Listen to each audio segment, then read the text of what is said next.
Assalamualaikum warahmatullahi wabarakatuh.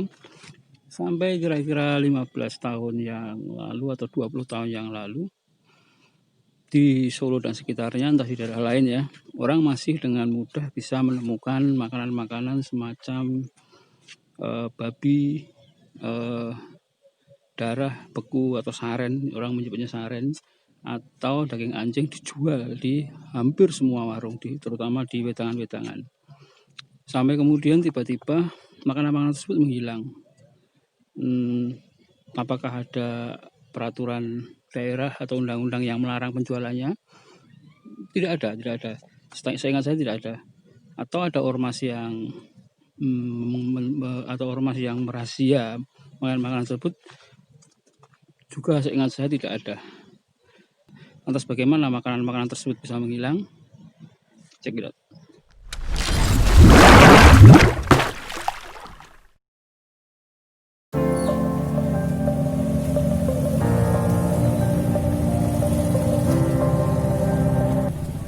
Sebenarnya tidak ada aturan yang melarang penjualan jenis-jenis makanan tersebut, yakni daging babi, darah, dan daging anjing. Cuman memang dalam kepercayaan agama Islam yang dianut oleh sebagian masyarakat di Solo dan sekitarnya atau bahkan di Indonesia, bahwa barang-barang tersebut adalah hal-hal yang diharamkan oleh agama Islam. Untuk daging babi dan daging anjing mungkin hampir dapat dipastikan umat muslim jarang memakannya, sekalipun pada waktu-waktu itu, walaupun barang-barang tersebut dijual hampir di semua warung. Tapi untuk darah atau saren itu banyak umat Islam yang mungkin karena ketidaktahuan banyak mengkonsumsinya, bahkan mungkin tidak mengirankan kalau waktu itu seorang yang sedang beribadah puasa berbuka dengan daging saren. Bahkan ada seloroh, ada guyonan bahwa daging saren itu adalah pengganti atau hati ayam palsu, yakni karena pada masa-masa itu tidak seperti sekarang, distribusi ayam masih sangat terbatas karena peternakan ayam belum sehebat sekarang. Karena konsumsi ayam waktu itu masih mengandalkan konsumsi ayam kampung yang diternak oleh penduduk-penduduk, sehingga tidak setiap hari orang bisa makan ayam, apalagi makan hati ayam. Pada masa-masa itu terjadilah pergulatan mungkin di antara para pendakwah Islam, di mana mereka perlu menjelaskan kepada umatnya bahwa barang-barang tersebut adalah barang yang diharamkan oleh agama Islam.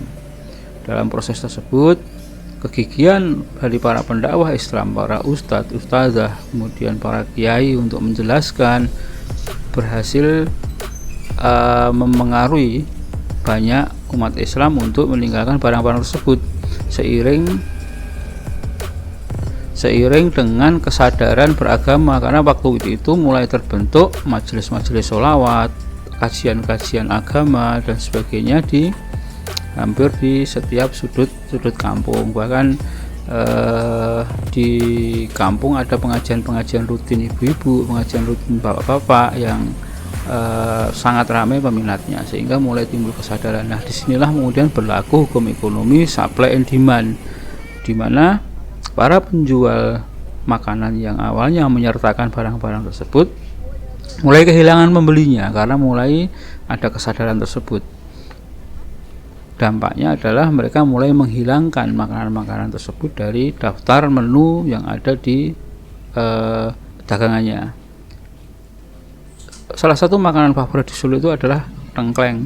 Tengkleng yaitu makanan semacam gulai yang dibuat dari potongan-potongan tulang kambing atau sapi. Nah, kadang-kadang di situ disertakan juga darah saren itu yang dimasak bersama-sama.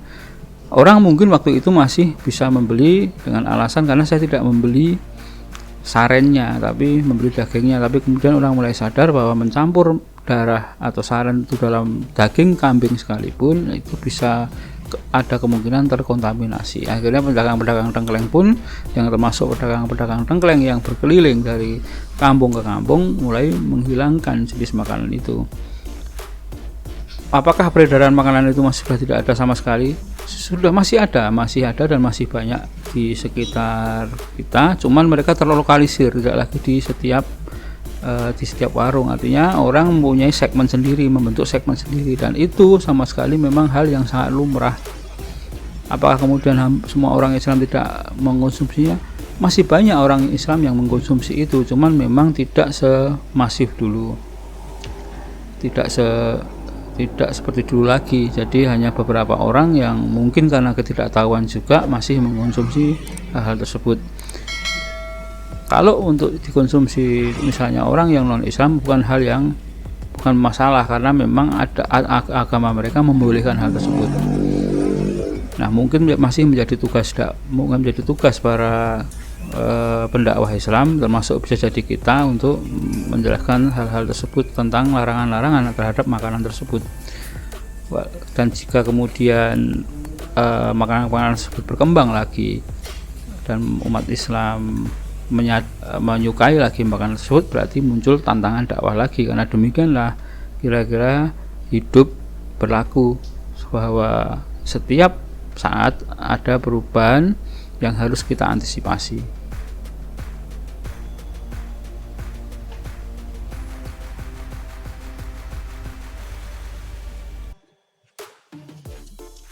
Jadi kadang untuk melakukan suatu perubahan perlu suatu kerja keras yang panjang dan lama, seperti halnya tetesan air yang mengenai bebatuan dan membuat bebatuan tersebut menjadi berlubang atau hancur. Demikian dari saya, Yusuf Ansori. Assalamualaikum warahmatullahi wabarakatuh.